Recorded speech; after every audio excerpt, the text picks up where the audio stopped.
Je m'appelle Mathias Echenay.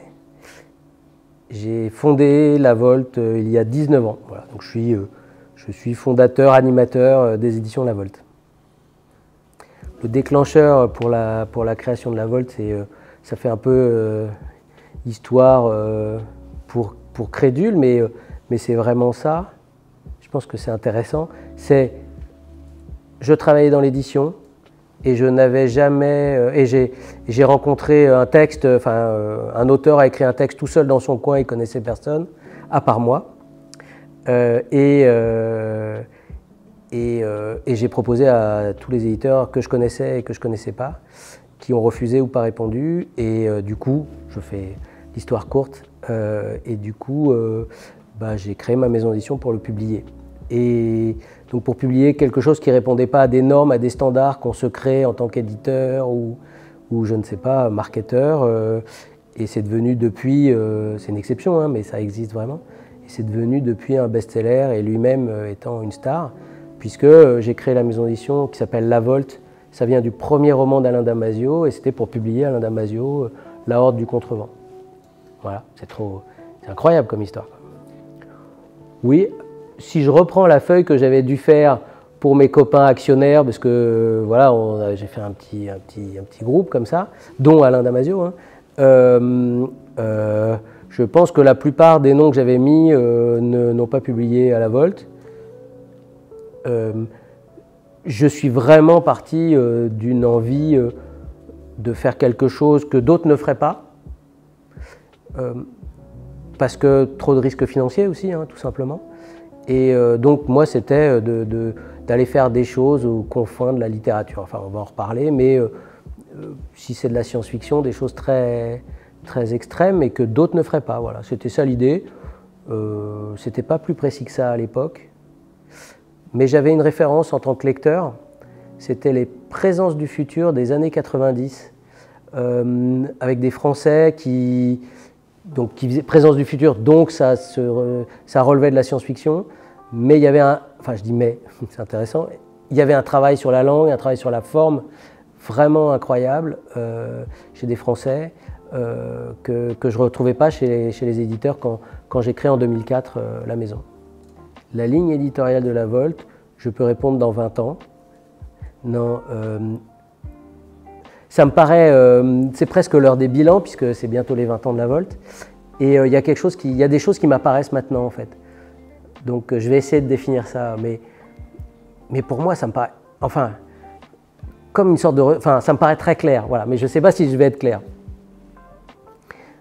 Donc je suis parti un peu comme ça, hein, en me disant moi j'ai envie de publier des choses que je ne trouve plus, hein, en tant que lecteur et qui sont, et finalement je ne le disais pas comme ça, de la science-fiction politique et littéraire, puisque les Présences du futur de l'époque, mes références c'était ça. Donc on peut dire aujourd'hui que c'est ça, en tout cas. Ça commence par souvent de la science-fiction, encore faut-il savoir ce que c'est que la science-fiction, là c'est un autre débat, moi je ne suis pas sûr de savoir ce que c'est. En revanche, il y a une expérience de la forme, de l'histoire, enfin voilà, il y a d'autres termes qui me correspondraient mieux, mais il se trouve que science-fiction, bon, c'est le terme communément admis par plein de gens. Littéraire, c'est sûr, enfin voilà, c'est-à-dire qu'il y a une expérience, ça va plus loin que ça, c'est-à-dire que, et c'est là où je découvre des choses petit à petit et que vraiment dans 10 ans, peut-être que je saurais mieux le dire, faudrait que je lise plus de livres sur le langage en fait. Je pense qu'on n'est plus, tous les éditeurs ils disent des voix singulières, peut-être que ça c'est pas bien, parce qu'il y a plein de gens qui ont répondu ça dans les interviews, mais des voix singulières, des livres cultes, des coups de cœur, quoi, super. Et puis, heureusement, quoi. Mais je crois que ce qui me travaille, et ce qui travaille mes amis, auteurs et autrices, c'est le langage. Et comme j'ai pas lu assez de livres sur le langage, je ne saurais pas l'expliquer. Mais le langage, c'est finalement une façon de raconter le monde et une façon d'être au monde, pour le dire un peu pompeusement. Et donc, c'est évident pour moi, quand je reçois un manuscrit, on y reviendra peut-être, mais en fait, ça peut raconter une super histoire, ça peut être super bien construit, mais il n'y a pas une sorte de réflexion sur c'est quoi une histoire, et c'est quoi la raconter, et c'est comment la recevoir. Voilà, je peux juste dire ça par rapport au langage, mais ça me paraît... j'ai des exemples, évidemment, Damasio est hyper connu, parce qu'il y a un travail typographique, parce que voilà, il renverse même, il répond à aucun canon, même de la narration, hein. Mais je vais la voir ce soir, là c'est Luvan. Il y a Luvan et Léon Henry. J'en parle avec eux, mais on n'arrive pas non plus à mettre le doigt dessus, mais ils explorent un truc, enfin ils forent quelque chose, mais c'est de la vraie recherche au sens où ils n'ont pas un objectif. Enfin, ils vont vers une direction qui est de forer une langue, un langage, un rapport au monde, un rapport à l'histoire, d'essayer de comprendre ce que c'est, lire une histoire, et donc du coup, enfin voilà, qui on est. Et ça, c'est sans blabla, sans explication, sans paratexte, sans préface, c'est dans l'histoire même, quoi. C'est dans la façon de la raconter, quoi. Voilà, c'est avec mes pauvres mots, donc une sorte de science-fiction et politique, effectivement, finalement c'était programmatique, la Volte, puisque ça veut dire quelque chose de très politique, et que finalement c'est moi qui accompagne ce mouvement, mais c'est les auteurs et les autrices, déjà ceux que j'ai publiés et que j'accompagne, qui finalement se radicalisent, j'aime bien dire que je me radicalise moi aussi, dans leur rapport au monde, dans cet aspect politique. Et finalement c'était inscrit dans les gènes, mais je n'avais pas vu comme ça en 2004. Donc voilà, donc langage, science-fiction, politique, voire radicale, avec quelque chose de positif. Hein. Dans la science-fiction, ras-le-bol, et puis depuis le début on en a ras-le-bol en fait, enfin, ça ne nous intéresse pas les dystopies, c'est pas notre truc, pour dire que le monde y va mal, c'est bon, il y a plein de gens pour le faire, mais d'essayer de percer des choses, de proposer autre chose, par des bribes, hein, pas nécessairement écrire des utopies. J'ai une collection qui s'appelle Utopia, mais est-ce que ça correspond vraiment au programme? Les textes qu'on y lit, c'est à voir. Mais voilà, il y a quelque chose sur ce qui se dessine du monde, d'autres façons de vivre, d'autres façons de vivre ensemble, d'autres mythologies, il y a aussi quelque chose de ce côté-là. Voilà, donc j'avais dit que je ne serais pas clair, hein, mais moi je vois un truc qui se dessine et a posteriori, quel que soit le rayon, que ce soit en rayon de littérature générale ou en science-fiction, je pense qu'il y a quelque chose qui rassemble les textes. Ouais. Je reçois, paraît-il, je vais vous dire, c'est horrible, c'est pas bien hein, ce qu'on fait. Ce qu'on ne fait pas, je lis pas les manuscrits la plupart du temps que je reçois. J'ai pas le temps, alors je me disperse, hein, ça c'est de ma faute. J'aurais voulu, quand j'ai monté la maison d'édition, répondre aux auteurs et aux autrices. Voilà. Je réponds pas, j'accuse pas réception, et en général je les lis pas, quoi. J'en reçois 140 par mois. Il y a 2 ans, là, je me suis dit, bon allez, je m'y mets. Des fois j'ai des copains, des gens qui sont venus pour m'aider. Et quand je regarde, bon, déjà, il y a Maldon souvent, hein, c'est des gens qui googlisent, donc ils ont vu science-fiction, littérature de l'imaginaire et que sais-je encore, donc j'ai vraiment des choses qui ne nous correspondent pas, hein, voilà. Quand je regarde, c'est intéressant parce qu'on voit des modes, audiovisuels, c'est-à-dire que j'ai vu vraiment des modes, par rapport à Netflix, aux séries qui marchent, hein, et donc j'ai pas l'impression que dans ce que en tout cas, j'ai une majorité de manuscrits, quand j'ai regardé, qui correspondaient à des gens qui ne lisent pas, mais plutôt des gens qui voient des séries, quoi. Donc il y a Maldon sur le genre, sur l'écriture, mais néanmoins c'est très difficile pour moi, mais je l'admets, j'en lis très très peu. Je lis en fait des manuscrits déjà des gens que je suis, c'est déjà pas mal. Et puis ouais, c'est ça, je disais depuis 2 ans, je regarde, je me suis dit, allez, j'en regarde très tôt le matin, je me lève, j'en regarde 3, ça prend 2 minutes, on se dit que ça prend 2 minutes, mais ça prend toujours plus de temps, quoi. Et voilà, donc ça c'est ma réponse longue.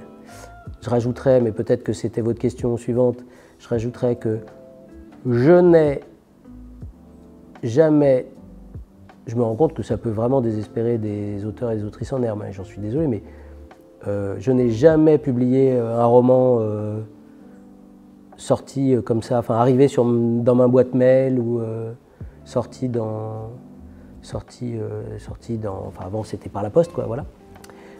Ça m'est jamais arrivé. Bon, d'abord, ce qui marche pas, c'est moi, hein, enfin par rapport au manuscrit, hein, et je ne vais pas faire pleurer dans les chaumières. Il faut comprendre que quand on prend un livre en librairie ou quand on choisit un livre, on va vers lui, éventuellement on nous en a parlé avant, il y a une couverture, on se dit tiens j'ai tel moment, telle envie, voilà. Là, il n'y a rien, c'est anonyme, ça peut ne pas correspondre à une envie d'un moment, voilà. Oui, je crois que vraiment, en tout cas 9 fois sur 10, il y a Maldon, enfin voilà, il y a Maldon.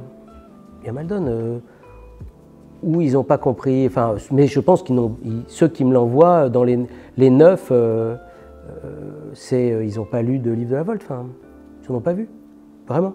Et bon, et évidemment, la science-fiction ou les littératures de l'imaginaire amènent à ça, quoi, voilà. Donc ça, c'est vraiment ça qui ne marche pas. Et puis après, vous imaginez bien le mal que j'ai déjà à raconter quelle est ma ligne éditoriale. Alors, voilà, donc souvent, si je croise des auteurs ou des autrices en herbe, parce qu'il y en a qui se débrouillent pour nous croiser, je leur demande aussi, et c'est pas dans ma tête une sorte de sélection, mais je leur demande ce qu'ils lisent, enfin de ce qu'ils ont lu en général ou de ce qu'ils lisent. Et ça suffit pas pour faire un bon écrivain non plus, hein. Enfin, un écrivain qui nous corresponde. Je veux pas dire quel est un bon écrivain ou pas un bon écrivain.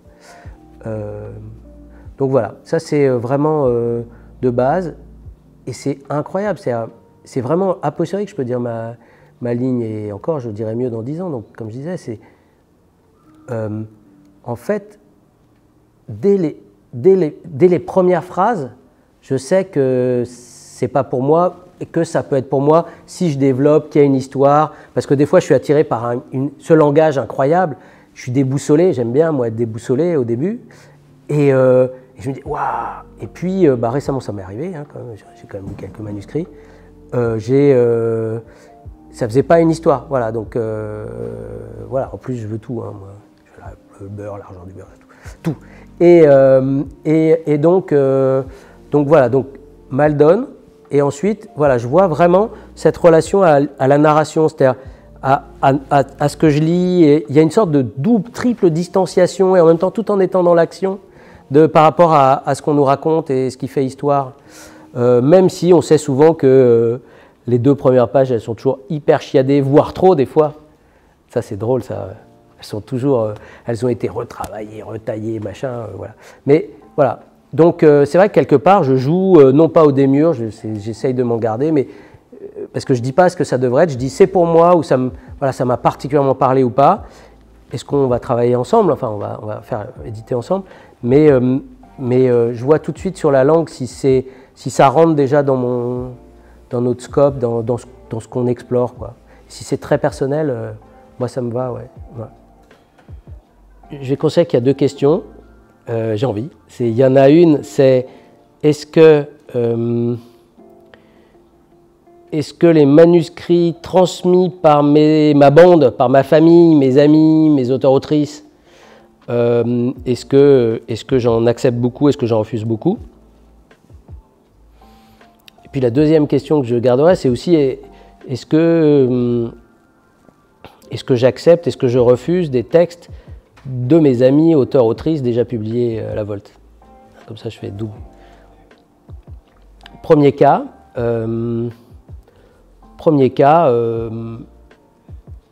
oui, oui, bien sûr, j'en refuse pas mal de ceux qui me sont transmis. Mais c'est vrai que je les lis en priorité, et encore, des fois, je ne les lis pas.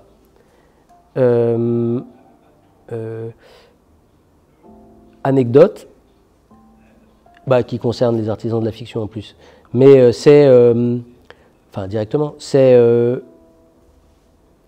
disais que je lisais pas les manuscrits envoyés par la poste ou par les mails. Je n'ai pas lu peut-être un texte en 20 ans, alors 2 textes en 20 ans, qui soient parus ailleurs, et où je me dis voilà, donc il y en a 2.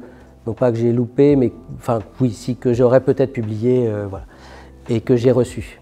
Bon, mais ça, ok. Je ne vais peut-être pas attendre qu'il y ait un truc incroyable pour me dire il faut absolument que je m'organise autrement pour les manuscrits. Mais là, en 1 an, j'ai publié 3 nouvelles voix. Et les 3 nouvelles voix, il faut que je me souvienne des 3. Je me souviens de 2 tout d'un coup. Et les 3 nouvelles voix, ça s'est fait par une sorte de comité éditorial informel, qui est bien mes amis, mon entourage, etc. Donc, ouais, 3. Par une amie, j'ai fait attention à un texte improbable, bien sûr, d'un type qui s'appelle Jacques Amblard, et dont j'ai publié le texte qui s'appelle Apocalypse blanche. Évidemment, un truc inclassable, c'est de la poésie, j'aime bien dire de la science-fiction de haute montagne, c'est complètement dingue. Voilà.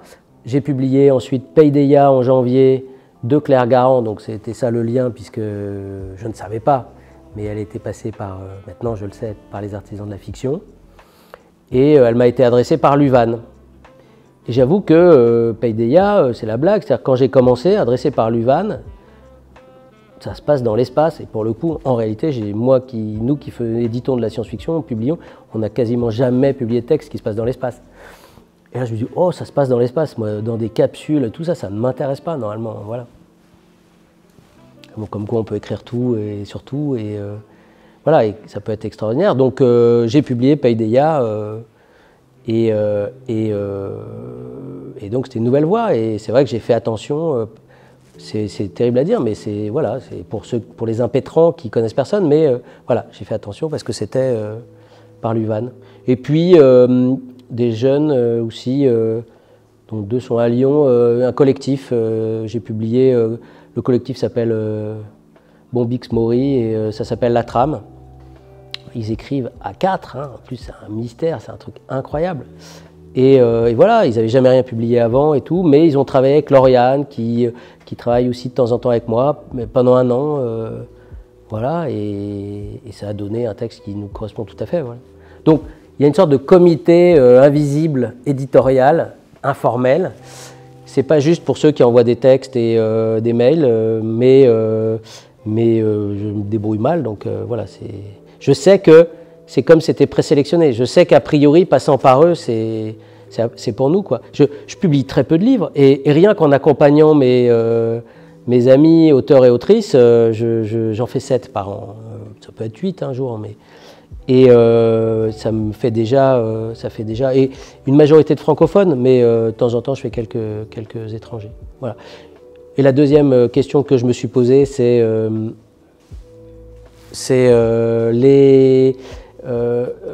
plus difficile de refuser à des amis auteurs, autrices qu'on publie déjà des textes. Hein. Ça c'est compliqué, ça m'arrive. Mais effectivement, voilà, c'est un autre travail. Et en même temps, je considère que c'est mon travail. C'est ma vie, ma mission, pire mission. Enfin, c'est ma vie d'éditeur de les accompagner dans ce qu'ils écrivent. Il y en a qui me demandent au fur et à mesure, il y en a qui m'envoient une fois qu'ils ont terminé. Mais comme je parlais de rapport au monde, de langage, de tout ça, moi, une phrase de Jacques Barbery, de Léon Henry, de Luvan, voilà, une phrase, 2 phrases, je ne dis pas que je les reconnaîtrai à chaque fois, hein, mais ça me met en transe, enfin réellement, ça me touche tout de suite. Donc je sais qu'ils peuvent rater des romans sur une histoire, et donc on va retravailler, enfin, ils peuvent se planter et encore, en tout cas, ne pas correspondre à mon goût. Et on discute parce que c'est eux qui décident, hein, c'est eux qui décident de tout. Hein. Oui, je fais retravailler. Et c'est hyper différent selon les textes et les auteurs. Ouais, j'allais dire, Léon Henry, moi, à chaque fois, c'est trop... Enfin, c'est pas trop fort, mais c'est très, très léché, très pensé. Et en même temps, donc je travaille peu avec, enfin je reviens très peu sur Léon Henry. Et en même temps, je pensais à un livre incroyable qu'il a écrit. On a travaillé effectivement, quand même, il y avait une question de rythme, je me souviens, enfin lui-même se posait des questions. C'était Hildegarde, il a écrit un livre incroyable qui s'appelle Hildegarde. Avec d'autres auteurs et autrices, on travaille beaucoup. Là, avec Sabrina Calvo, elle m'envoie des bouts, on discute, je dis des trucs. Elle entend autre chose, elle me dit « Ah ouais, t'as raison, je vais faire ça, c'est pas grave, je suis le sparring partner, je suis le... » Voilà, et ça l'a fait... enfin voilà, et ça l'a fait partir, ça l'a fait rebondir, voilà. Voilà, en tout cas, ma posture, elle est de dire « Voilà ce que j'ai lu » et on discute. Je suis très flou, je lance des trucs et je vois comment ça leur parle, un peu comme je disais pour Sabrina Calvo. Si ça leur parle pas, ça leur parle pas. Et puis sinon, quand j'écris... je me considère comme un super lecteur. Et donc, je leur dis, j'ai peut-être pas compris. Je prétends pas me mettre à la place de tous les lecteurs, lectrices, ça c'est dangereux. Et donc, voilà, est-ce que tu voudrais bien relire ton texte avec ces questions à l'esprit? Tu décides si tu prends, si tu prends pas. Voilà, c'est plus comme ça que je vais faire. Voilà. Mais elles ont des demandes assez différentes à chaque fois. Hein. C'est d'ailleurs assez... Enfin, oui, moi, je trouve ça très intéressant. Enfin, pour moi, en tout cas, très égoïstement. Alors, non, oui et non. Est-ce que je fais réécrire Alain Damasio? Non. Lui, il dira que non. Et Alors des fois il me met dans des situations où il envoie par bout alors que j'ai pas le projet d'ensemble, alors que ma dernière lubie c'est de me dire tout est rythme. Voilà, ça c'est pour faire l'éditeur, je dis tout est rythme. Et donc si j'ai pas le projet d'ensemble sur le rythme, sur comment je peux réagir. Donc au début des furtifs, il m'envoyait un chapitre et puis il me disait que je lui disais pas assez de choses, parce que lui il a envie d'être critiqué, ça c'est assez intéressant. Bon après il choisit les gens à qui il fait lire et je pense qu'en fonction, et ensuite il choisit les critiques qui l'arrangent ou qui l'intéressent. Hein. Mais voilà, j'avais un vrai problème à placer ça sur... parce qu'il ne fait pas de synopsis, enfin là il n'a pas fait, il avait fait pour l'ordre.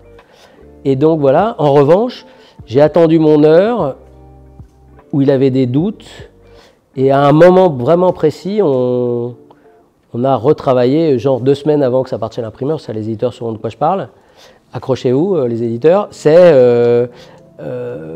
il a réécrit la fin, quoi. Il a réécrit 2 chapitres. Et on a, pour le coup, voilà, on en a parlé ensemble. Voilà. Après, il y a d'autres endroits où je disais que je trouvais ça hyper lent. Voilà. Il a dit « Oh non, surtout pas, mes lecteurs ». Enfin, il a sorti n'importe quoi comme prétexte.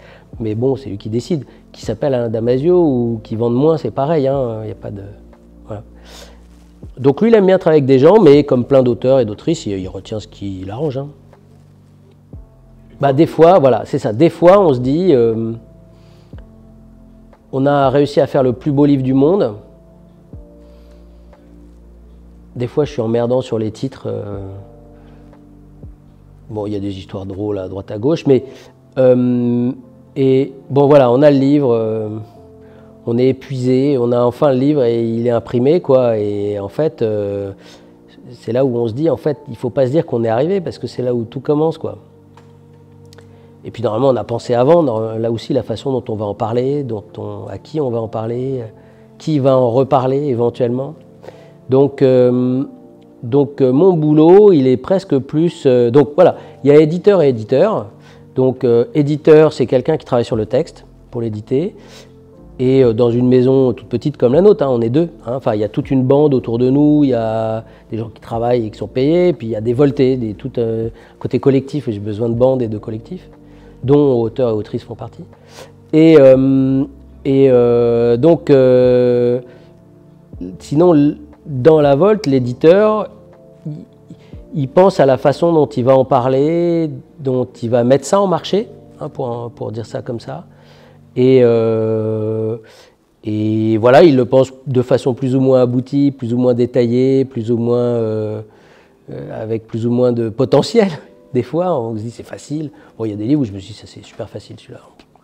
Celui-là, évidemment, il ne s'est rien passé. Puis bon, voilà, évidemment, je suis détrompé régulièrement. Mais en fait, l'éditeur, il va penser le livre dans un ensemble ou seul, sur comment il va être accepté, qui va, par quel canaux, par quel ressort, par quelle personne ça va rebondir, quoi. Et comme on fait surtout du francophone, il faut bien voir la différence entre des éditeurs de francophones et d'étrangers, de livres étrangers.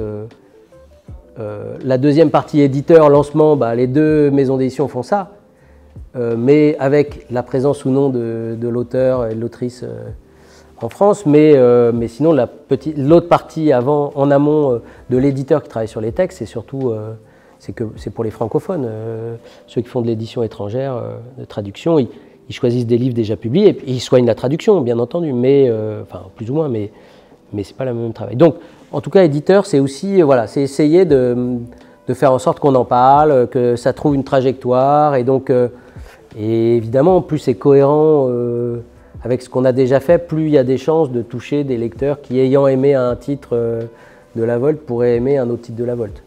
Bon, ça marche en général pas, parce que les livres en général ils se vendent pas. Voilà. Sauf que nous on a un accident statistique donc qui est Damasio, quoi. Et encore, ça ne cesse de m'étonner. Je suis pas frustré, mais ça engendre un peu de frustration, enfin un peu de déception. C'est incroyable, c'est de voir à quel point il y a un public, il y a un lectorat, des gens qui ont une lecture qui se mérite, hein, la forme, tout ça, voilà, l'ambition. Et de voir que j'arrive pas encore, que j'en touche pas le quart de la moitié de ce lectorat pour les autres livres de la Volte, alors que on est sur des démarches similaires, pas du tout pour des résultats similaires, mais voilà. Donc ça, c'est notre boulot, c'est maintenant, ça sera beaucoup ça aussi d'ailleurs, parler des 20 ans et de faire parler de la Volte, c'est de dire, bah voilà, en fait c'est un ensemble, c'est comme une permaculture, il n'y aurait pas un Damasio, s'il n'y avait pas aussi les autres. Voilà, voilà c'est ça le boulot de l'éditeur. Le tirage, on s'en fiche. Je vais répondre, hein, mais en général, je tire 2000 exemplaires. Mais bon, voilà, il y en a qui ont des techniques de tirage et qui ont d'autres stratégies. La première question, c'est savoir est-ce qu'on passe par un diffuseur, par une diffusion déléguée qui visite les libraires, donc c'est le cas. Donc à partir de là, il y a des mises en place et donc il y a un tirage qui peut engendrer des retours. Voilà. Néanmoins, je fantasme toujours, comme plein d'éditeurs, et c'est beaucoup trop quand je regarde à la fin les ventes. Donc j'ai beaucoup de titres, et c'est le cas dans la plupart chez la plupart des éditeurs de romans, qui se vendent enfin, beaucoup, je ne sais pas dans quelle partie, mais en tout cas, il y a une partie à 500, 600 exemplaires. Voilà. Et on va dire que voilà, j'ai quelques titres qui dépassent 1000 exemplaires. Et j'en ai... donc Paideia, voilà, un truc incroyable. Effectivement, on arrive à 2000 exemplaires. Un truc... Voilà, tout, hein, elle est passée dans tous les festivals, elle continue, là elle a eu un prix de SF. Mais donc il y a un bouche à oreille, on joue beaucoup sur la librairie, beaucoup sur ça, on fantasme peut-être trop, mais on fait beaucoup. Et voilà, et sinon j'ai eu en dehors de Damasio, hein, j'ai eu 3 livres, peut-être 4 livres qui se vendent à 5000 exemplaires. Voilà. Et à 5000 exemplaires, l'éditeur il est content. Du fantasme total, et puis on raconte n'importe quoi, enfin on baratine tout le monde, et donc à la fin tout le monde imagine que en dessous de 10 000, j'en sais rien, ça n'a pas marché. Et voilà, et c'est pas nécessairement, là il y a débat, on va pas l'entamer là, mais est-ce que c'est parce qu'il y a beaucoup de production? Je sais même pas, peut-être que ça doit jouer si on veut que les médiateurs du livre lisent, et du coup là il y a surcharge. Mais voilà, il faut partir du principe que c'est plus simple. Enfin, économiquement non, mais considérer que les livres, ils ne se vendent pas beaucoup. Et puis, il y a des accidents où voilà, tout d'un coup, on accélère, il y a des choses qui s'ouvrent. Voilà. Après, on peut vendre aussi des livres après en poche. Mais s'ils n'ont pas vraiment marché en grand format, ils ne marchent pas en poche. Réellement, je ne sais pas. Alors, j'aurais envie de dire 2 choses. Un, je suis très inquiet sur la concentration. Je ne suis pas inquiet, enfin, ça me paraît tellement absurde, la question de Editis s'achète. Alors, ça pue, parce que c'est Bolloré, et donc il y a une idéologie derrière. Mais sinon, mais qu'est-ce qu'on nous rebat les oreilles avec Hachette et Editis? C'est déjà, alors je ne sais plus quoi, un monopole à frange, dit l'autre, que j'adore. Donc, c'est déjà par des structures, par les groupes d'édition, et ensuite les diffusions distribution, en gros, c'est déjà concentré sur 5 groupes, ou 6, si on rajoute le juridique, Dalloz. Qu'est-ce que ça peut foutre je veux dire, pour les éditeurs et les libraires même, qu'est-ce que ça peut foutre qu'Editis et Hachette, et en plus c'est pas le cas, deviennent un même groupe. Bon. Déjà, les petits, ils n'ont pas trop de voix, et évidemment, si on fait un peu de politique, en plus, effectivement, ça a un impact sur les achats de droits, et sur les ventes de droits, peut-être, et ça a un impact sur les médias. Voilà. Donc, bon, donc cette histoire de concentration compliquée, tout en pensant qu'il y a une vraie créativité. Être petit et indépendant, ça ne veut pas dire faire nécessairement des livres de qualité, mais je pense qu'il y a toujours une créativité ou des ressources de ce côté-là qui font beaucoup plus qu'un groupe qui... J'ai travaillé dans des groupes en plus en parallèle, donc je vois bien, parfois c'est vraiment le colosse au pied d'argile, il y a des trucs qu'ils ne savent pas faire. C'est pas parce qu'ils sont plus gros, qu'ils peuvent mettre de l'argent pour promouvoir un livre. Donc, à la fois, je suis très très inquiet sur cette concentration, mais des moyens, etc. Et en même temps, je pense qu'il y aura toujours des éditeurs qui font des livres en se payant pas, peut-être, en faisant plein de choses, hein, donc c'est pas ce qu'on recommande, mais voilà, avec une vraie créativité et un vrai désir de faire autrement. En tout cas, aujourd'hui, ça se voit très clairement en sciences humaines. Quand même, évidemment, les trucs féministes, les machins décoloniaux, maintenant, il y a tous les grands, les Stock, les Fayard, les Robert Laffont, qui récupèrent des bouquins, bon, voilà. Mais enfin, ce travail-là, il est fait par des petits éditeurs. C'est plus fouillé en littérature, on ne voit pas trop. Donc voilà, donc ça, c'est le premier élément. Et le deuxième élément, je ronchonne moins sur justement les littératures de l'imaginaire. J'aime pas trop ce terme, mais on a décidé de choisir le plus petit dénominateur commun avec mes amis éditeurs de ces genres. Donc il y a toujours une sidération quand on voit combien des médias majoritaires n'en parlent pas. Je dirais même que ça recule encore. Mais dans les librairies et ailleurs, on voit vraiment des changements de génération avec une vraie ouverture. Donc ça, c'est plutôt positif. Voilà. Et j'ai de l'espoir. Je crois que par l'approche écologique, il ne faut pas qu'on se gourre. Hein. L'écologie, d'abord, c'est pas que matériel. Et si c'est matériel, c'est pas que le carbone. Parce que là aussi, sinon, on va encore se faire enfler, hein, pour le dire comme ça. Et on va tous avoir des sortes de... Enfin, c'est comme ça qu'on aura des voitures électriques. Par l'écologie, et du coup, par un certain type de libraire, et du coup, qui formerait ou sensibiliserait un lectorat qui serait aussi en attente. Et puis ensuite, un lectorat qui ne demanderait pas, mais c'est d'aller vers qui produit et comment c'est produit. Voilà. Et effectivement, peut-être que du coup, des gens qui vont se dire, je ne vais pas acheter, des livres sur la parité, sur l'anticapitalisme, dans des maisons qui font partie de groupes. Voilà. On a toujours des exceptions hein, sur cette discussion. On cite toujours La Découverte, qui est un éditeur incroyable, formidable, qui fait des livres avant-gardistes, sans aucune retenue ou voilà, enfin compromis, mais ça appartient à Editis et ça appartient à un groupe depuis longtemps. Mais à part La Découverte, voilà, enfin pourquoi aller acheter un livre, Xème livre, pour donner des voix à des femmes chez Fayard. Et chez Fayard, pourquoi ça tombe chez Fayard, je suis désolé, mais bon voilà, des maisons de groupe. Donc pour ça, il ne faut pas qu'on apprenne le planisphère de l'édition par cœur, mais c'est aussi le rôle des médiateurs du livre et médiatrices de comprendre comment c'est fait et qui produit. Je veux dire, voilà, il y a par exemple dans l'association Écologie du livre, où il y a plein de gens et on rigole beaucoup et ça réfléchit beaucoup, et on fait des choses aussi. Par exemple, on se dit, à chaque fois qu'on va parler d'une maison d'édition, on va donner le nom du groupe. C'est pas pour la stigmatiser, cette maison, mais c'est pour comprendre, voilà. Peut-être que ça rentrera. Donc Fayard, c'est Hachette, voilà. Robert Laffont, c'est Editis, voilà. Et c'est pas juste, mais en même temps, c'est vrai, La Découverte, c'est Editis, voilà. Ça veut pas dire qu'il faille les barrer. Mais voilà. Comment c'est produit, où c'est produit, comment c'est fait, qui parle. Moi, je trouve ça hyper intéressant. Mais du coup, c'est faire face à un monde vachement complexe, hein, c'est sûr. Ouais, mais alors je vais essayer de répondre vraiment et pas le disque habituel. Enfin, mon disque habituel, j'y crois. Hein. Mon disque habituel, c'est horrible, mais c'est ma façon de le dire. Enfin, c'est horrible, c'est pas top, mais c'est lutter contre la barbarie. Enfin, moi, voilà, c'est ça. Mais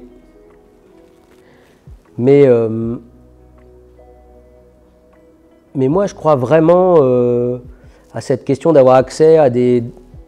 Bon, j'aime beaucoup, enfin, je crois, être déboussolé, comme j'ai dit, ou frappé, ou choqué, ou titillé, voilà. Donc voilà, moi j'attends ça des arts, parce que c'est pareil, je retrouve en musique, c'est pareil, quoi. Donc voilà, c'est un des sujets de la SF, hein, d'ailleurs. C'est aussi une façon de rencontrer la différence. Voilà.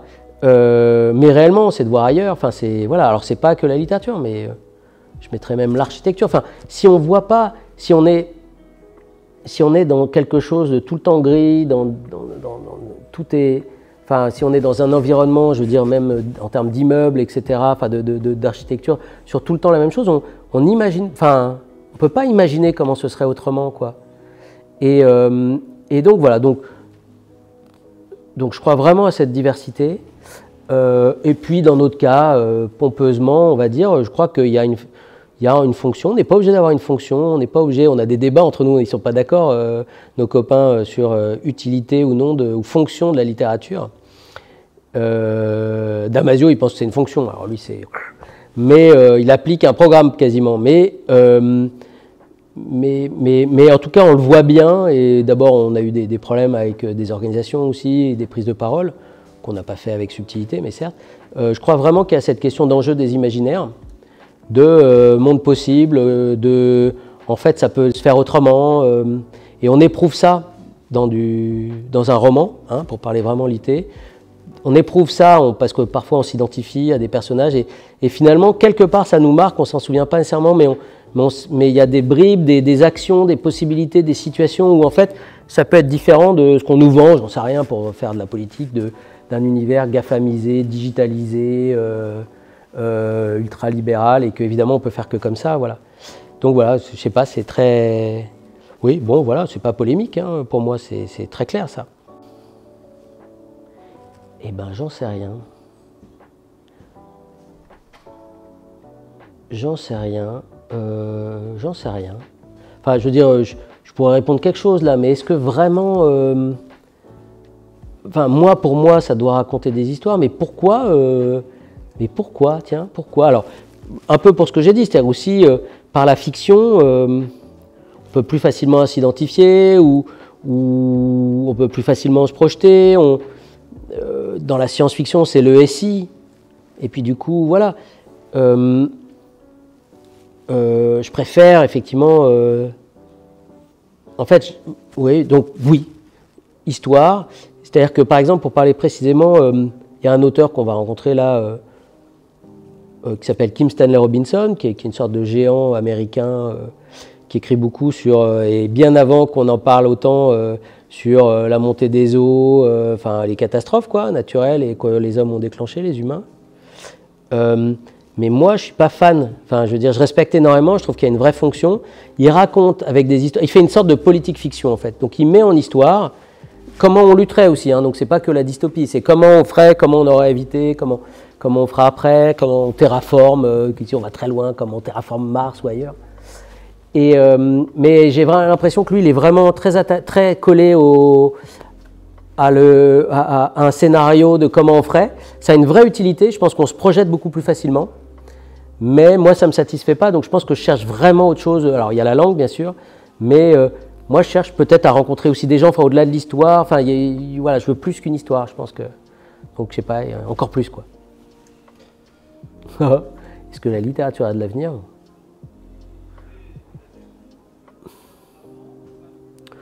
Je ne sais pas si je suis bien placé pour le dire. Moi, j'envisage pas 100, quoi. J'envisage pas 100. Je suis évidemment inquiet sur la lecture. Je suis curieux de voir des nouvelles formes de littérature aussi. Et en même temps, voilà, je ne cherche pas la nouveauté pour la nouveauté. J'en sais rien. Peut-être que déjà j'ai cette propension à avoir l'impression d'être un village gaulois ou d'être en résistance, en luttant contre la barbarie. Donc voilà, d'être le dernier rempart, je sais pas quoi. Ça j'aime bien, ça c'est mon côté chevalier blanc.